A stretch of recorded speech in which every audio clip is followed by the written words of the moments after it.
So we're doing a little experiment here from STEM in Action, whereby if we take a balloon and a fluorescent tube, we're going to try and draw some static electricity from our hair and see if we can power the light bulb momentarily. So what I've got to do is, I'm going to have to hold onto the balloon well here.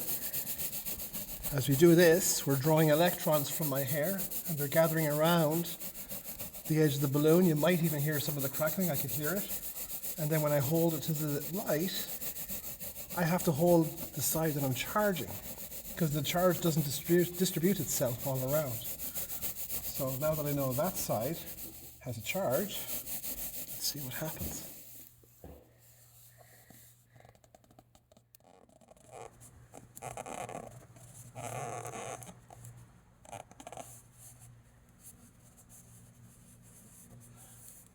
There.